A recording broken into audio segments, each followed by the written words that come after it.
Hey, Joe, how you doing, sir? Good. How are yourself? Doing all right. Doing all right. Good, good. Norma will join us shortly. She's still at work, so. Yeah, most people start coming in between 5 Oh, o'clock. okay. I give it a Right little. on. So how you been? Doing all right. Good, good. Yeah, I tried logging on last week. I think it's because I was in Emeryville. The connection over there is not the greatest. So by the time I got home, it was already past certain time frame. So I was like, I'll wait till this week. Yeah, yeah, that works. Glad you're able to make it. Yeah, Yeah. Norma said, "Hey, I think Joe's struggling to get in." Mm-hmm. I was like, "Yeah, he'll either figure it out or we'll see him the next opportunity." So yeah, that worked. Mm-hmm.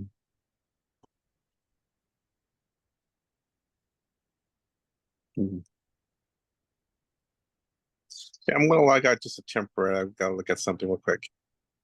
Sounds good.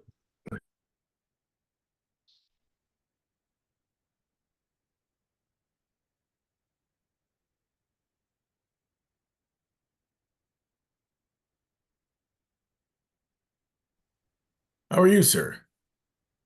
Doing all right, man.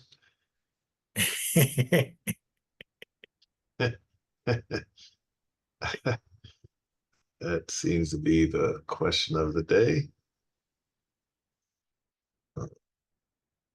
So I've been on a couple calls where people, "Hey, how you doing?" And my response is, "I am doing fine." Yeah. I always want to know though. I don't Yeah, yeah, yeah. My wife asked me, "So what's going on? What's going on with you?" I am here. She said, "Oh, no updates." Um, I didn't know. I didn't know I should be keeping track of any. Then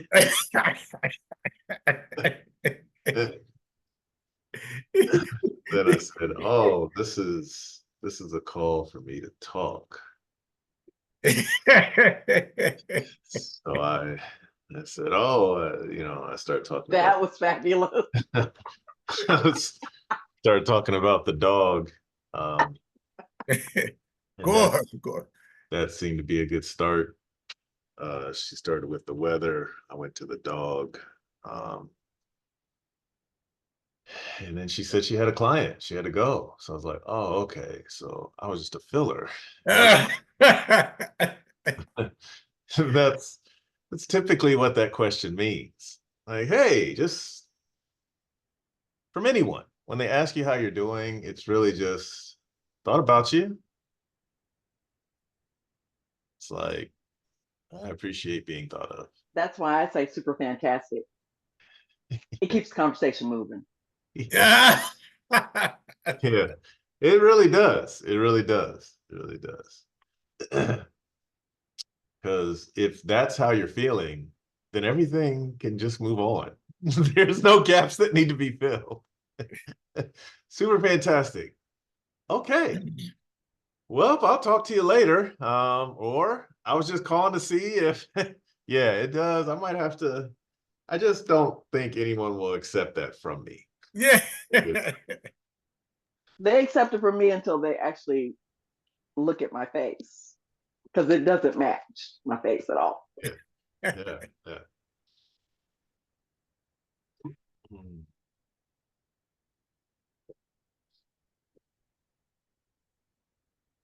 Yep. When I start going to the weather, that should be a good measurement for how engaged I am in any discussion. Yeah, you hear me start talking about the weather.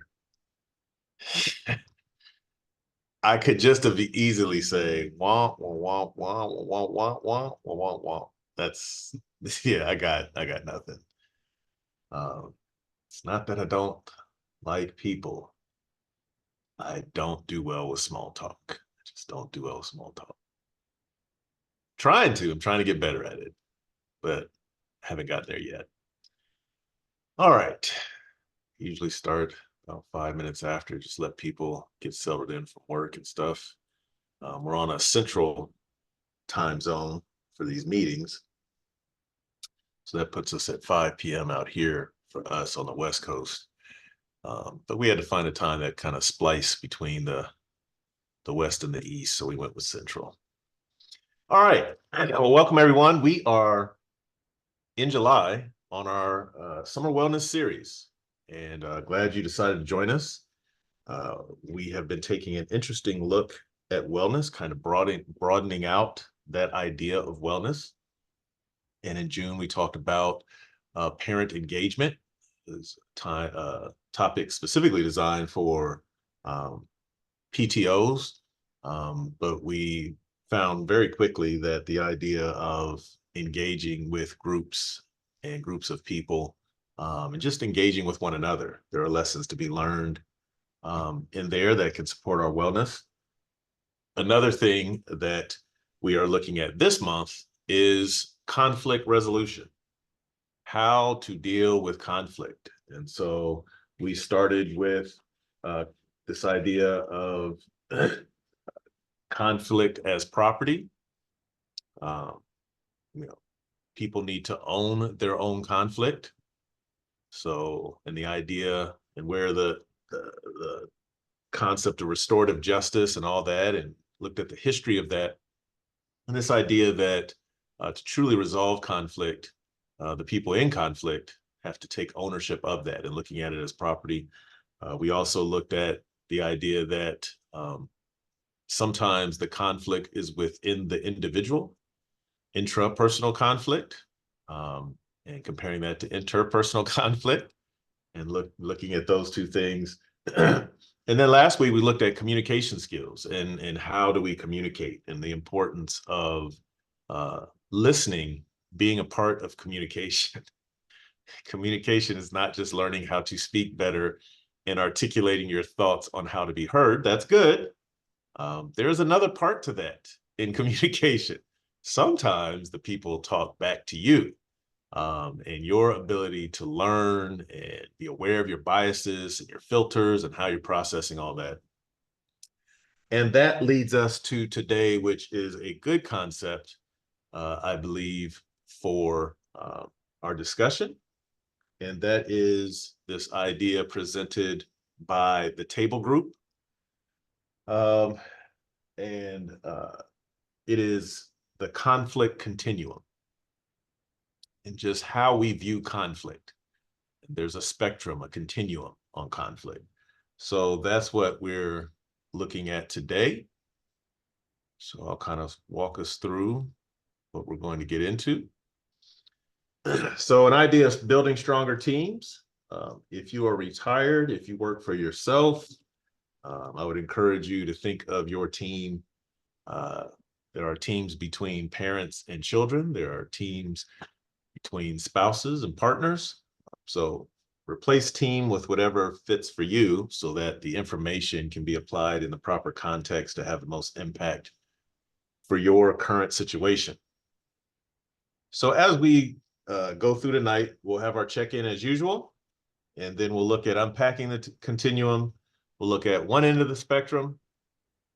We'll look at the other end of the spectrum, and then we'll look at what does health look like in that spectrum, and then we'll summarize. And by doing that, we hope that by the end of this, here's some things that you should walk away with. We will help you understand and recognize the stages of conflict, and look at the different characteristics and consequences. You'll have an awareness of some skills for healthy conflict, acquire strategies to apply within your respective team. We'll take a look at understanding the impact of conflict and how to apply some management techniques to implement these things. All right, so my check-in question for us today to get us started is, what was the conflict in your home growing up? Were there spirited conversations? or did your family avoid difficult conversations? So whoever wants to begin, start us off. Remember, you don't have to respond. Uh, you can be okay with silence. I like to give time for people to process. So if the silence sounds awkward, it's not because I'm muted. We just give time for people to respond. And you don't have to respond. And so we're not asking for the actual topic of the conversations. You don't have to get into that. But just looking for overall, do you recall your family, spirited? Depending on where you're from, some might say arguments. Another term is heated discussions, but I like spirited conversations. Did you grow up with spirited conversations, or did your family typically avoid difficult conversations? Growing up, it was my parents were very strict, so there really wasn't much, I would say, spirited discussions. It's like it's my way and that's it.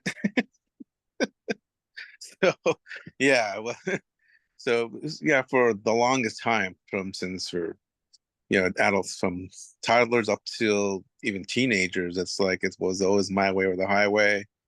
Don't bother me, blah blah blah, this and that kind of attitude growing up. So yeah, it was kind of hard. Kind of express your feelings when you can't really express your feelings. Even if you're having a bad day, it's like don't discuss it with your parents, because my dad's home, had a long day at work. He's sitting on the couch waiting for the meal to be prepared, and the last thing you want to do is bug him with anything. Got it. Appreciate you sharing that. Nancy said at home, my parents would have both. One would have very spirited conversation, but the other side would want to avoid the conversation. Interesting. Yeah, the perspective of the child, the parent, and then also the child listening through the door and seeing the light on in the bedroom and paying attention to what was going on behind closed doors. Daryl, you had something? Sorry about that. I was trying to find the mute button again, or unmute. And so yeah, yeah, that Joseph brother just hit it right there. It was like, yeah, there was we as children, we would have very engaging conversations. However, when it came to our parents, yeah, Don and Virginia never argued in front of us. They would never argue, and we, oh, praise Jesus, ain't no way in the world we were going to be arguing with Don or Virginia. And just saying their names as Don and Virginia, that's something that I say now that I'm 56 and they're dead. But they were up until the day that the Lord took both of them. Oh, there was never a time that they were called by their given name. Yeah. Yeah, that's good. I don't think I even knew your parents' names. I've known you for a long time. Yeah. Might be the first time I've ever heard you reference them by their names. That's pretty funny. Andre, you got something? Sure. Salutations, everybody. Greetings. In my home, when we were growing up, I'm also in that Joseph camp. My parents never argued in front of us. In fact, I don't recall any discussions between them in front of us. My siblings, however, we argued like cats and dogs. My mother was a great mediator, and she was fair with everybody around. Now, I have three sisters. The two middle sisters, Marcy and Carla, they're 3 years apart. My sister Marcy likes to argue for argument's sake. She might actually agree with her viewpoint or not. Doesn't matter to her. So it's kind of like a sport. And my sister Carla does not understand that as an activity. So there were many times that she actually probably wanted to commit murder, but the Lord spared us all. We were fine. But that's kind of how it was in our household. Yeah. Advocating for the they. I've been in those discussions before. Yeah. They say, who who are the they? Who are the they that say that? And where were you when you heard it? But it's such a proclamation. They say, yeah, that doesn't hold any weight. She actually prefers studies have shown. Studies have shown, yes, yeah. Research suggests, yeah, none of that has any weight. Just say your little thought and keep it moving. Ah, that's good stuff. For me, I didn't really grow up in a home with two parents. So I had very different dynamic. My grandparents, I think, came from, it didn't happen often, right? There wasn't a lot of discussion, but you got the sense that something had to happen because now it has escalated to volatile. You know what I'm saying? Like you never heard, there was no screaming. It's just all of a sudden there's broken dishes and people are humming spirituals and hymns. They're not walking around angry, but the room is all, there's no one's cut, no one's bruised, but we can't use that TV anymore. And you kind of like, huh, that's interesting. Like, you're a little kid, like, grandma, channel 2, what happened to the rabbit ears? There were rabbit ears on the back. The one with the foil on it, it's not there no more. What happened to that one? So I remember that. My mother tended to avoid conflict. I think that's how I navigated most of my allowances to where I could go stuff. I could keep asking my mom until she would say yes. That is not something I would attempt with my father. My father had kind of a boundary that would suggest after I've said it once, if you bring it back up, it must be an emergency because you're risking your life. So it must be of such extreme importance. Like going to that friend's house must be so that you can stop the red button from being pushed. Because if you ask me again, you're putting your own life in danger. My mom, I'd come back and ask it in a different way. And she would just eventually say yes, because she didn't want to deal with the explaining the why and all those types of things. So I had a little bit of both. So it is important to think about what that looks like, because the environment you were exposed to kind of shapes where you are with conflict, and we'll come to that in a little bit. But I will get into taking a look at this continuum. So when we talk about the conflict continuum, this is, like I said, developed by the Table Group. And it basically, there is a stream that goes from artificial harmony to mean-spirited and personal attacks. And then there's this ideal place in the middle that we consider healthy conflict. And it helps to understand that because many people think that conflict is bad. But we want to look at, there's a range of conflict. Some conflict is bad, but the avoidance of conflict altogether is also not helpful. And so we want to make sure that we understand both ends of that. And so that's what we want to get into this evening. So let's look at these different stages here. When you think about your comfort level with conflict, we talked about what you grew up in our check-in. But when you think about where you're at now, your experiences, whatever you've been through, marriage, divorce, jobs, hirings, firings, teams, by yourself, the navigating of life. What would you say is your comfort level with conflict? Are you on the ready to engage? You have no problem dealing in the spirited conversations? Or would you prefer to let's not get into that. Let's see if there's another way. Let's see if this plays itself out before we just start telling people about themselves or bringing up the information that might, things are going around. Is your first thought, maybe it's just me? Let me give them the benefit of the doubt.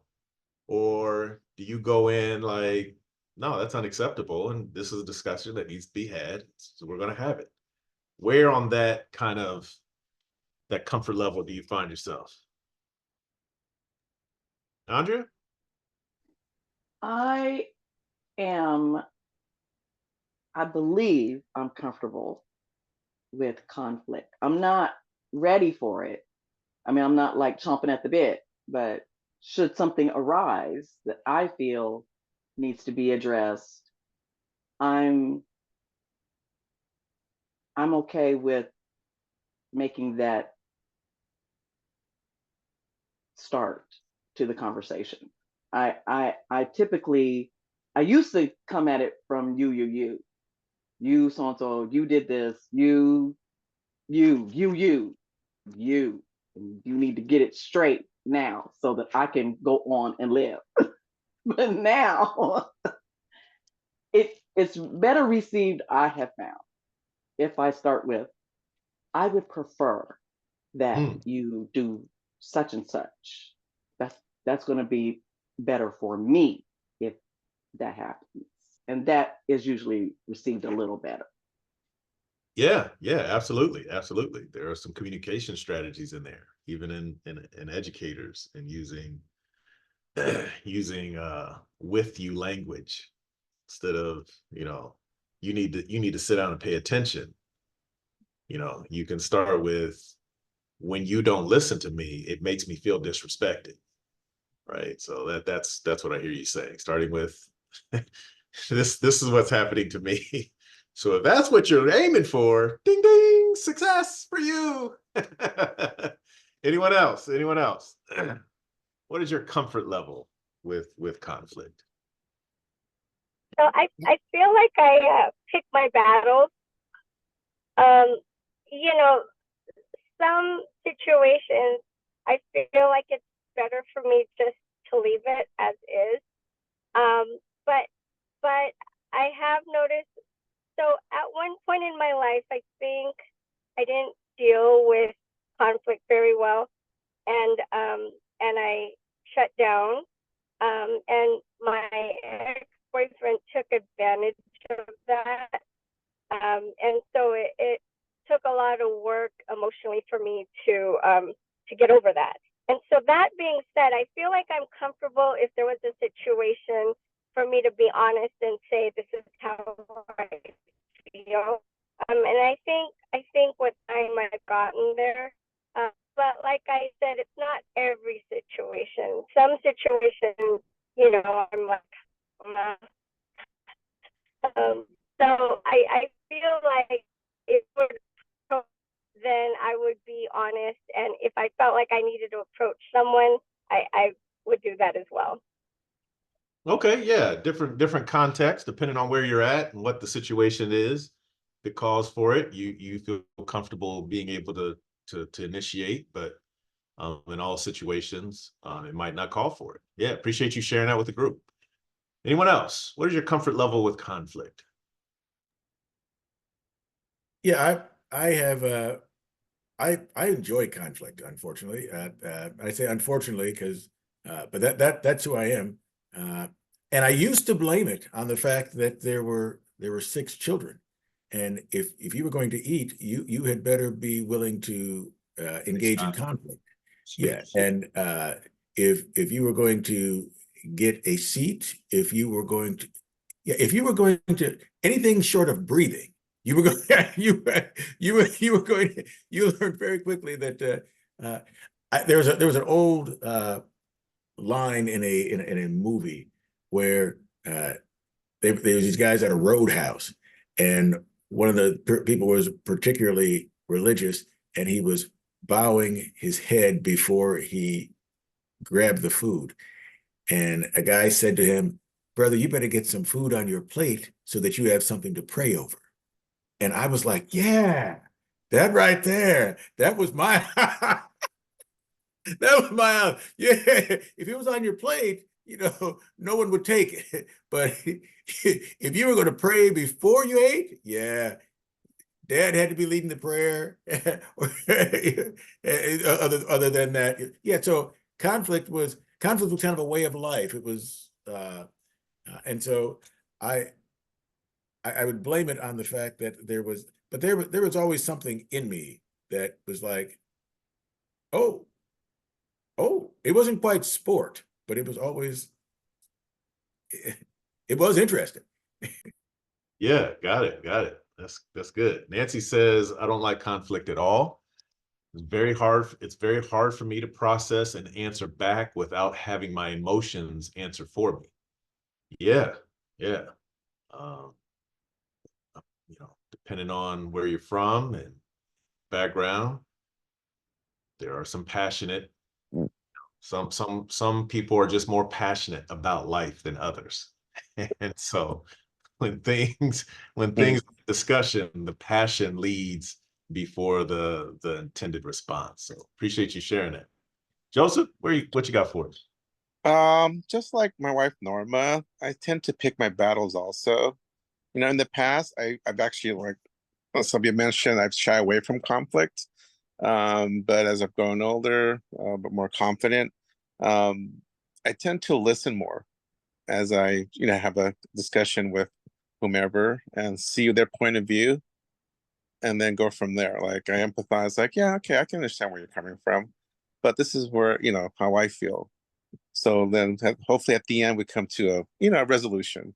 So there's no yelling. I don't like yelling. I know that some people like they get really heated, but I tend to I've learned how to kind of like moderate how they during the discussion, bring them down to my level. So that way it's a lot easier to have a discussion versus one person yelling and the other one just standing there. I'm just like, I just, let them vent out first.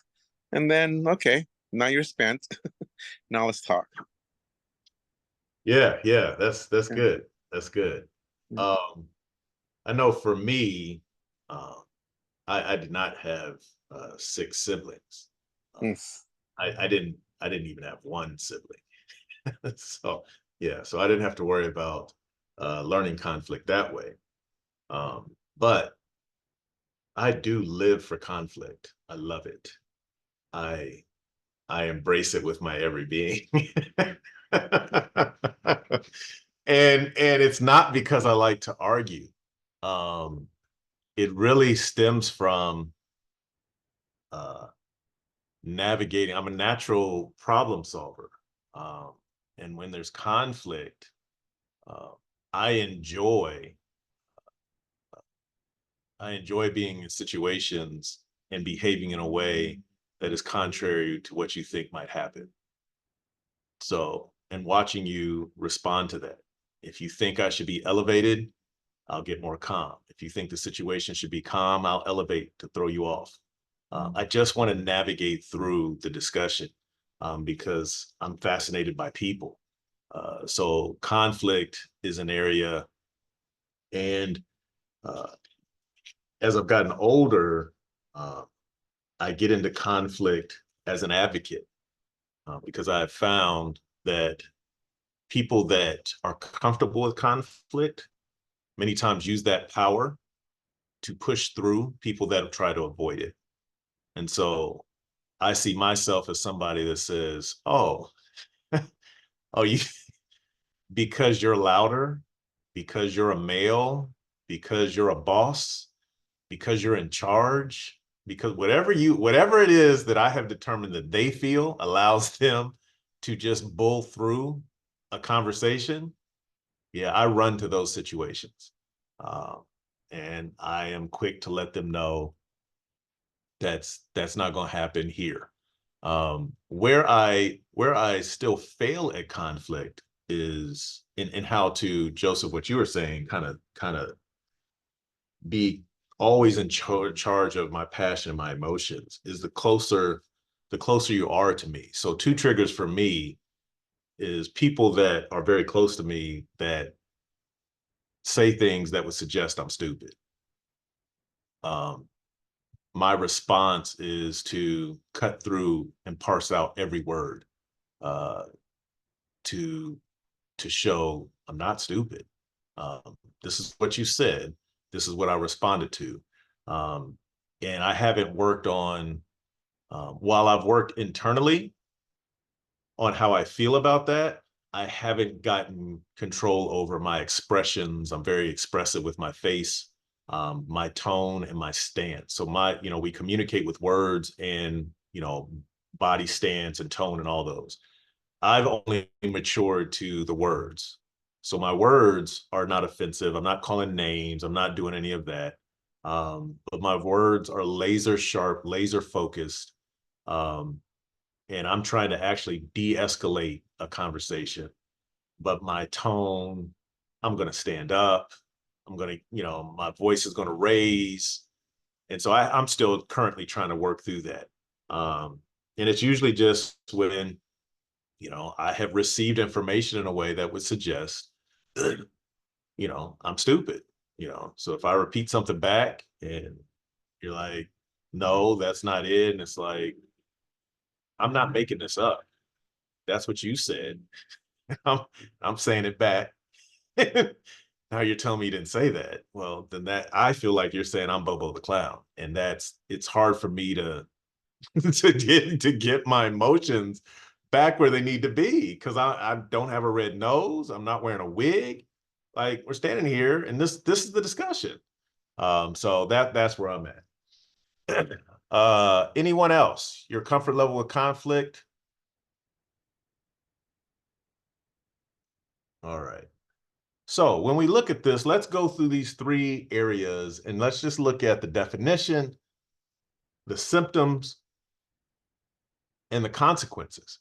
And I'll give you an example for each, and then we'll wrap up with kind of tying it all together. So the first one on the first end of the spectrum is artificial harmony. So this is the avoidance of conflict. And so we're doing whatever, we're not happy with what's going on. We don't agree with what's going on, but we don't want to rock the boat. We don't want to be that voice, right? If you've ever worked in a church board, there's a lot of this that goes on. They're usually on either end of the spectrum. This is one spectrum.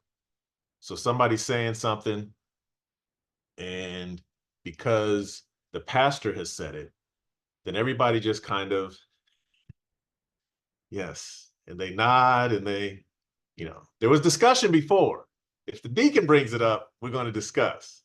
If the pastor says, yeah, that sounds like a good idea, everybody else is kind of like, amen. That's artificial harmony. An example of that would be team members agreeing to a plan that they don't support to avoid disagreement, leading to poor execution and poor frustration. Think of a fundraiser or anything that a church is planning. Think of a community event. You're thinking of, we don't have liability. We don't have bathrooms for people coming in. We don't have proper security. We don't have, the right timing on it, whatever. Those are thoughts. But depending on who brings it up and who has the relational equity within the group, you might get a lot of agreement out of that, right? So some of the symptoms of artificial harmony, when we look at that, it's a lack of honest feedback, right? Typically that happens because there are suppressed disagreements. And this can happen, like I said, you don't have to think of a church board or a school board. You can think of a marriage. You can think of a relationship. If you have suppressed disagreements, things that, whatever it is. I'm not talking about affairs and stealing of money, and I'm talking about toothpaste and toilet paper. Like, what do you do with the toothpaste? Are you over or under on the toilet paper? These are disagreements, right? These are disagreements. And if we don't talk about it, it builds, right? And so it builds and builds. And so you get, good morning.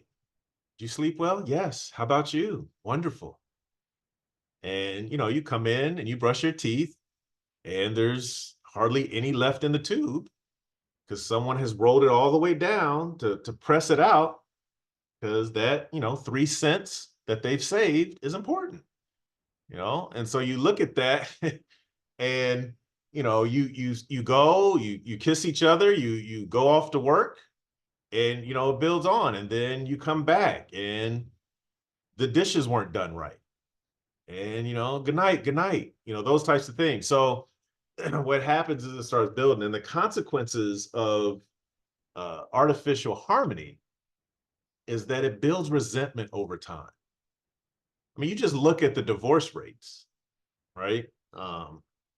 And if you ever Google some of the top reasons why people get divorced, it's not real big things. It's not, yeah, it's not like someone robbed a bank and came home with extra money, and so now their spouse is a fugitive. It's, he never or she never or they never talked to me ever. Like those types of things, like, so you can tell those types of things build up. Prevents real issues from being addressed. Go back to your typical small nonprofit or faith-based organization. The real issues are rarely addressed in a board meeting.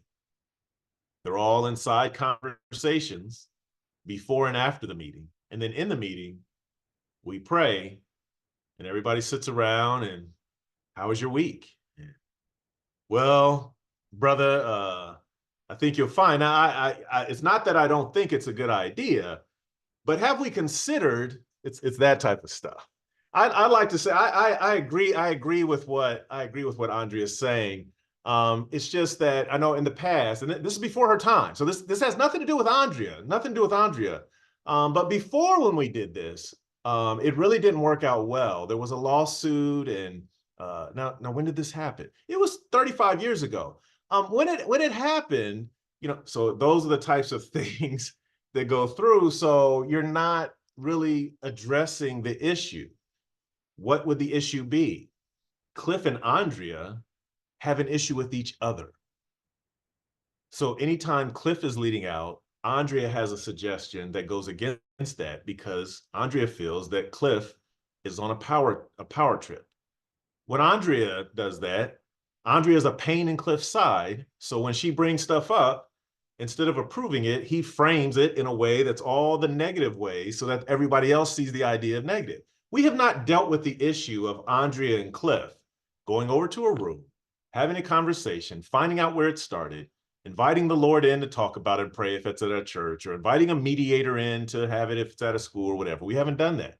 And so that's how that leads to stagnation, right? So when you're sitting around and wondering why your church doesn't feel like it's going anywhere, a church that feels like it's stuck still means that there's a lack of leadership.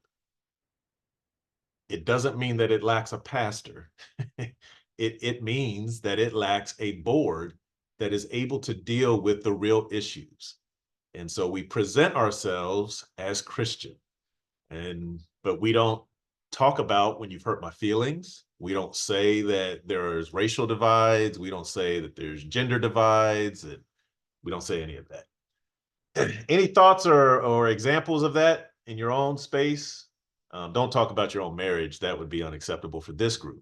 But in your own, professionally, sometimes people feel a little too comfortable, which makes everyone else uncomfortable. I don't need anybody coming on here talking about, yeah, me and my husband, me and my wife. No. Any comments or examples you can think of with artificial harmony? Have you been in a space where you've experienced that before? This is Andrea. Yes. I have, and it comes up more often than I would like it to with in dealing with my 20-year-old son. Okay. And so he will present something, and it will be like cuckoo for Cocoa Pops in my head. And so I'll say, okay. And I'll say, tell me about that. Tell me how you Oh, got tell me there. more. Tell me more. Tell me more. Tell me more. Share more of that. Yeah, yeah. Share more. I like it. I like it. I have done that. I do it with my kids a lot because I have found that's the best way. Um, you know, I was raised in an era where you could snatch a kid. You just snatch them up. Snatch them straight up from where they're standing.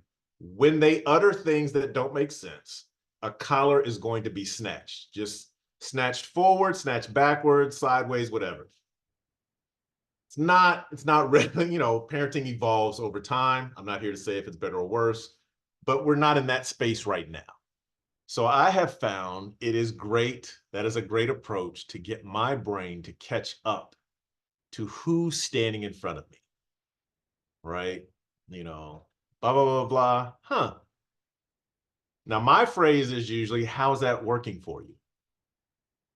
Right. So I like tell me more. Um, it's not really authentic for me because I don't want to hear anymore. I don't want you to, what you've said, what my child has said. They're my child. I've raised them. So they are the product of my rearing. And I think that's why it gets so elevated. They they're a product of me. They come from me and my wife, my home, the things that I've instilled. And your mouth is saying something right now. So my way to calm back down and de-escalate is, so how's that working for you? Well, I told them, huh, so how's that working for you? Well, yeah, they fired me. Okay. And what are the next steps? Because yeah, I would have fired you too. Because what you what you said just didn't really. Whew, yeah, that's a good example. That's a good example. So let's look at the next one on the other end of the spectrum. The other end of the spectrum has to do with mean-spirited personal attacks. Now, these are the scenarios where I really love to insert myself, whether you're attacking me or someone else. That lets me know my skills are needed because there's never really what are we doing? If you think about a team, that's a professional space. How could something get so important that we would come at each other in their person about how you look, how you smell, how you dress, whatever. So this is the extreme opposite of groupthink and artificial harmony. Um, they're hostile. I have never been in a um, in a board meeting, thankfully. Um, I've worked in faith-based schools and at churches. I've never been in one where there was a fist fight. I've heard of it, and I'm always amazed at how that happens. And again, to me, it speaks to the people facilitating. Um, and I think, there's probably some evidence to show they were probably on artificial harmony so long that now they skipped all the way to the other end. They just turned the coin over. An example of a mean-spirited attack is, shouting matches with personal accusations. Um, you know, Somebody talks about something personal, you know, and that's why your son, it's like, what? That that's why your wife did, it's like, what are we? So yeah. Um, so when you look at the symptoms of that, some of the symptoms are personal insults, blame. People are blaming. Sometimes it's a little more subtle. Sometimes it's a group. Well, the reason why is because when the youth department That's blame. We didn't have this, no disrespect. You know what's coming next, something disrespectful. I don't mean to offend anybody. You know what's coming next, something offensive. So that's just a precursor to put everybody, the next thing out of my mouth is going to be this. And so there are emotional outbursts, when you see somebody just passionate, right? Even on the positive. This is what we need to do. This is what our community needs. I've been waiting a long time for this. We need to start feeding the homeless. It's like, well, easy. Nobody's against feeding the homeless. But that personal outburst, so those are some symptoms that you can look at and pay attention to. And then there's a difference between destructive criticism and constructive feedback. And so, when you when you are in a toxic environment, you usually get criticism, not feedback, right? And that's a judgment. Somebody says, so how do we think this event worked? When? We didn't have enough plates. And the time of day, we should have picked the other time of day, blah, blah, blah, blah. That doesn't speak to how it went. That talked about specific things that could be adjusted for the next time. That's a criticism. That's criticizing the person that bought it, and that's criticizing the person that chose the time. That's what that is. How do we think it went speaks to, we did this for a group of people. Do we think that they overall enjoyed themselves? Do we think it was a success? Not what are the things that we need to specifically improve upon. So you're listening for some of those things for symptoms. And then the consequences of that, if it's left unchecked, if that's just where it is week after week, month after month, it creates a toxic environment, and it damages relationships. People don't trust. People don't want to speak up, right? If when I comment, I'm shot down or I'm cut off, those types of things. And then there's just a lack of effectiveness on the team and cohesiveness. Has anyone been in one of those type of environments? Can you give us a real live example in your space, or maybe you've been in a toxic environment like that?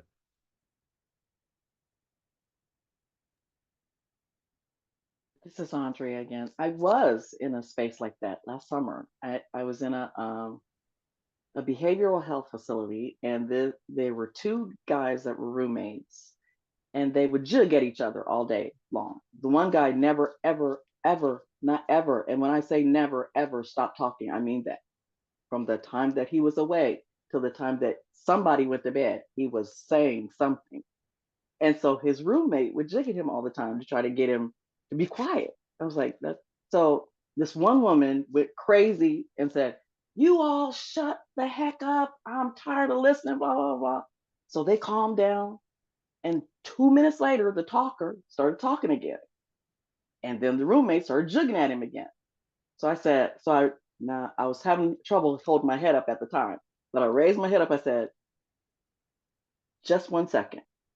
I said, "Are you all about to go at this again? Is that where we're at?" I said, "If that's where, I just need to know where I need to be. If this is what you're getting ready to do. I'm not telling you to stop. I'm not telling you to go on. I'm just telling, I need to know what I need to do." They said, "Oh no, Miss Andrea, she don't want us to talk, blah, blah, blah."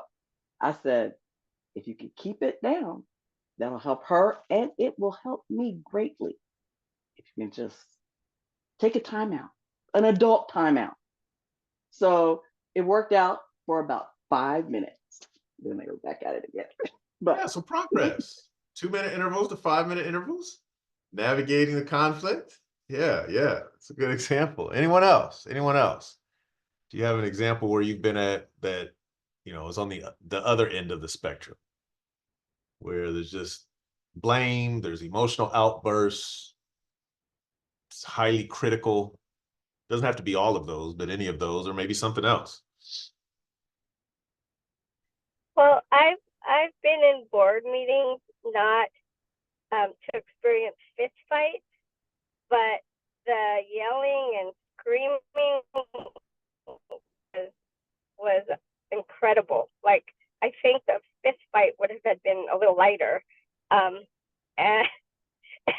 And so it does happen, as you're saying, with these board meetings. And the interesting thing is the after effects is what's painful. Mm-hmm. Yeah, because that's not your last meeting. the meetings happen on an interval.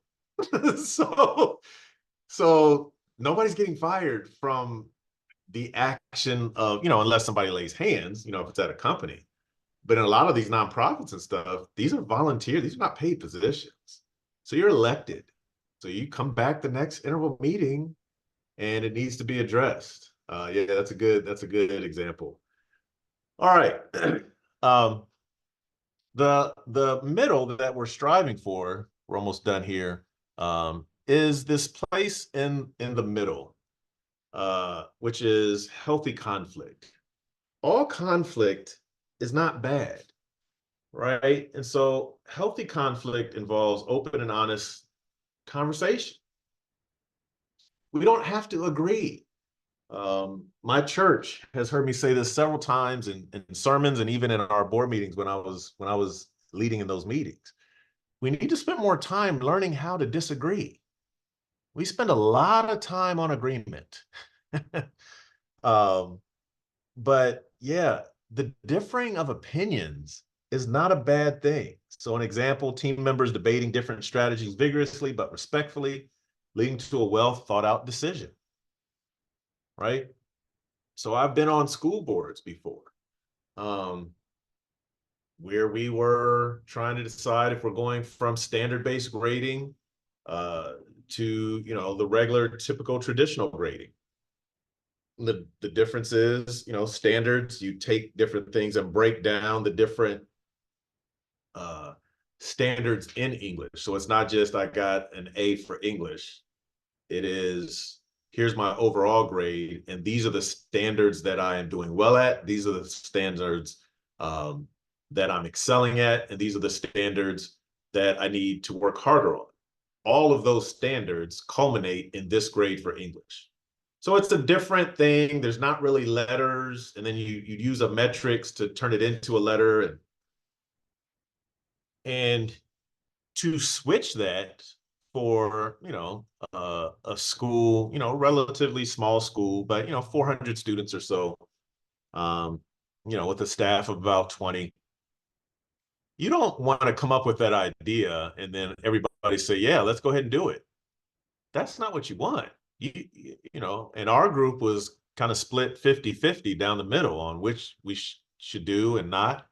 They all did their research. They came back with the pros and cons. We talked about pros and cons, and after we shared the pros and cons, it really fell on a 50-50 on the pros and cons. And that was very interesting, the benefit. And so then it allowed the team to decide, let's talk about what is involved in the change, and is that something we want to do? So we actually moved the discussion. The discussion moved from should we do it or not because it's better, because after everyone presented, everyone agreed it's not really better, it's just different. So if we want to change it, let's change it and what's involved, or if we want to keep it the same, let's keep it the same for these reasons. But understanding how to get there is an interesting thing, because it does involve dialogue and active listening. And so the criticism in healthy conflict, when you recognize it, you'll see that there is criticism, but it's criticism of the idea, not of the person. It's listening to what has been suggested, actively hearing that, and then criticizing, poking holes, if you will, into an idea, but not criticizing the person that's saying the idea. And then it's also, when you present that criticism, we can, construct that as a problem. You're also bringing a solution. So we're not even saying that we don't want to do the idea. We're saying, here's the areas we find issue with the idea. And if we can find some solutions to that, let's go ahead with the idea. What comes from healthy conflict is strengthened relationships, innovation, improvement, growth. And then overall, you're just building habits of better decision making. So any examples of being on a team where you're like, yeah, this was a great team that I worked on, I am currently, or I worked on at this time. They just really had this embodied in the culture where they're at. Maybe it's personal. Maybe you have open dialogue with your kids. Maybe it's a spouse. Maybe it's, you know, a school or some profession that you had, or a nonprofit you're working with. Any examples, real life examples of being in this type of space? Nancy?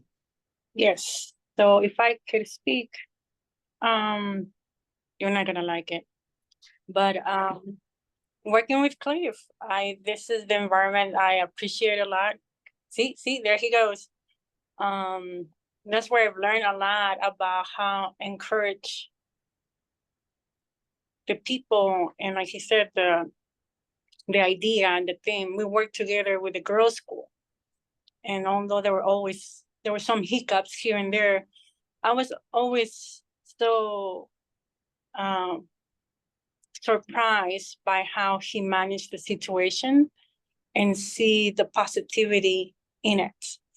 I was looking at, oh my goodness, this and that, and it's bad, and he would come and be like, yes, Nancy, but you know, this and that, and just move forward. And it was just like, wow, I need to learn how to do that. So yeah, I've been in that environment. Thank you, Cliff. Thank you, Lisette, because you've been part of that as well. Thanks for that. Thanks for that. Glad we were able to practice what we preach. It's good affirmation. Anyone else? Anyone else?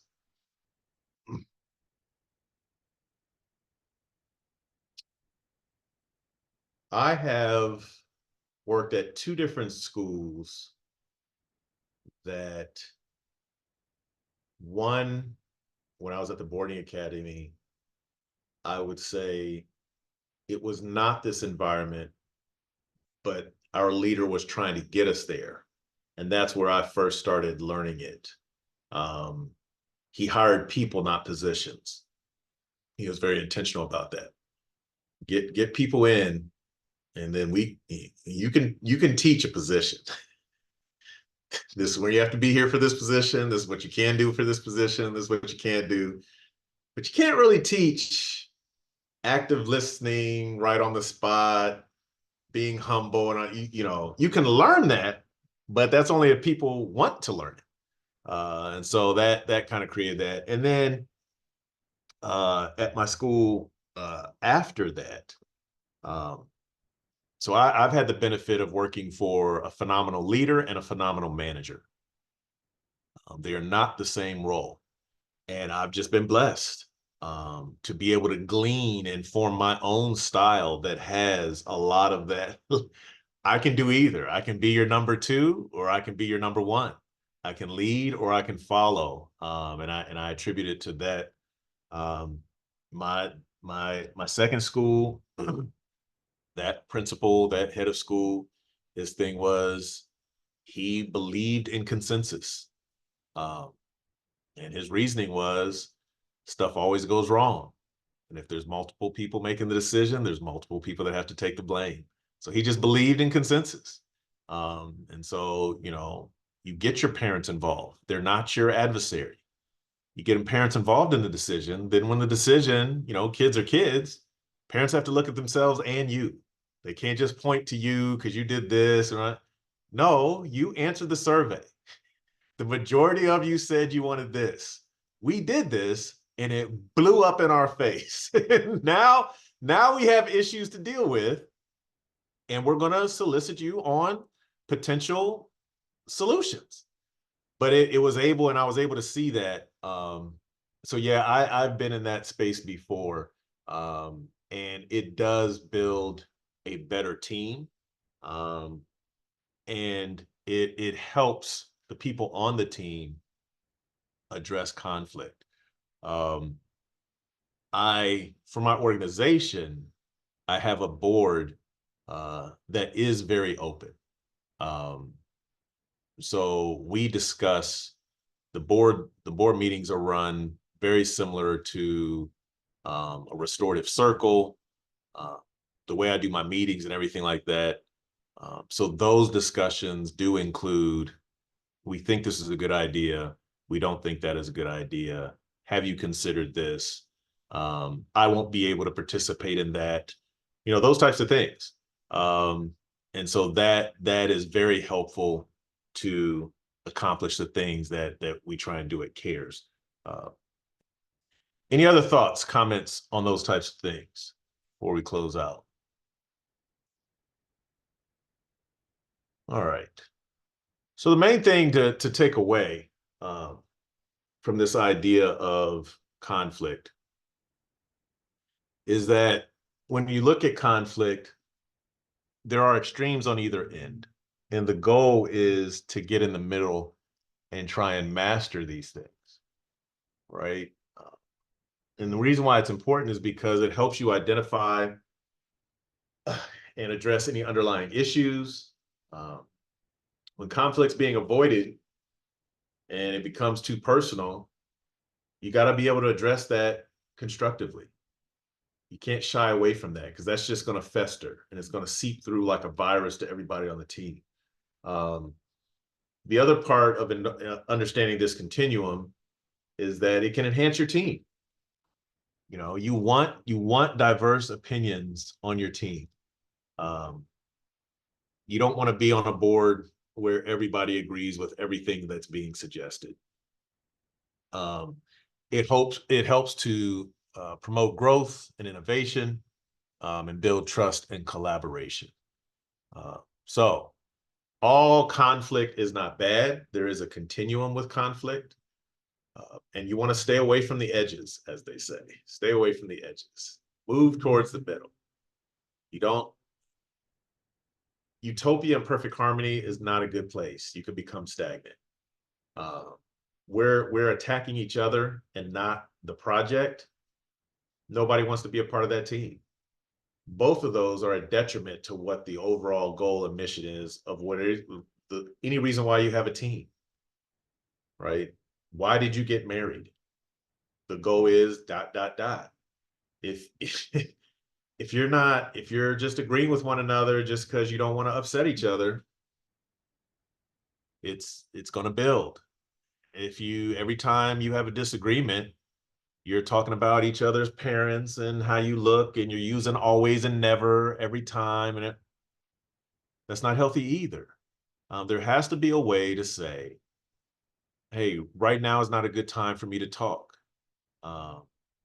I'm okay going, but the reason why you heard me hesitate is because a lot of times we stay too long and I get tired. I'd rather come back. That is being able to voice an opinion that is constructive and informative. That would build a relationship with your partner so that partner can properly represent you to the family and enhance that overall relationship. So these are things that can be applied at all different levels, whether personal or professional. So as we close out, anything that resonates with you, something that you appreciated, something you want to share, something you were reminded of, let's go around as we close out. Any final thoughts from the stuff you heard tonight?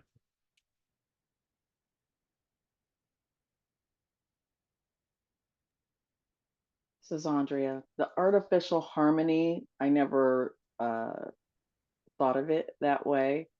It's kind of like going along to get along.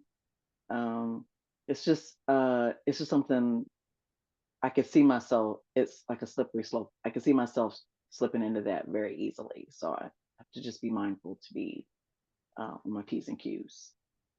Yeah. The first cousin of artificial harmony is malicious compliance. That's in a different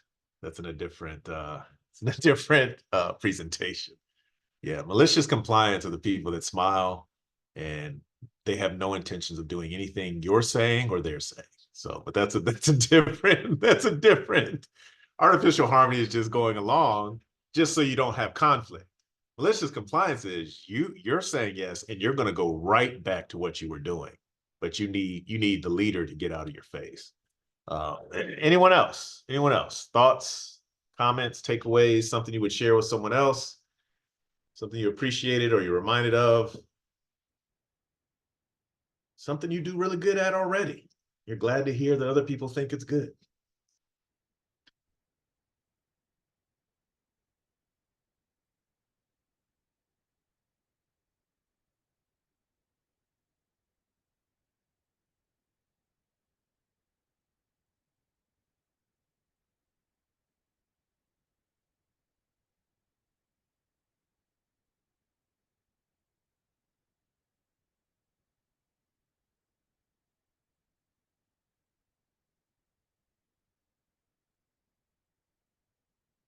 All right. Fair enough. It's good stuff. Appreciate everybody joining us. Next week, we'll continue our series. And it goes into that other part of communication, little thing we like to do called how to listen. So next week, we will talk about active listening. Those of you that have spent any time with me know my mantra of we were taught how to talk, but rarely are we taught how to listen. So next week is an opportunity for you can come and look and listen and think about how do you currently listen and are there ways to improve that? It is a vital part to healthy communication. We spend so much time on articulating our thoughts. I mean, there's just thousands of professional development dollars spent on how to stand and how to dress, how to be more succinct, how to, tell them what you're going to tell them what you told them, how to outline, how to prepare it. It's all centered around talking. So one of my big passions is spending a little time whenever I have the opportunity to just spend some time on how to listen. And you guys did great tonight. That little silence at the end where I said any other thoughts, people were trying to decide, should I say something? But I don't really have anything to say. Well, maybe he wants everyone to speak. Well, no, because he said we don't have to speak. Just getting comfortable with silence is so beautiful. It's so beautiful. And then you come back, no one's offended. You didn't make up something to appease. Everyone's okay. I'm telling you, if you think about it, there's not a lot of spaces in your life that you find that happening. You will find when you get to about 2 to 3 seconds. 3 is an eternity of silence. I take you guys up into 5 and sometimes 10 seconds of silence. And everybody's comfortable with it. So kudos to you, everybody that joined, but that's what we'll be looking at next week. Hopefully you'll be able to make it. You can invite someone else, more the merrier, as we continue to broaden our scope on wellness and what goes involved in that. So thank you for joining us and participating and providing audience for others. And we will see each of you the next time you're able to join. You guys have a wonderful evening. Take care.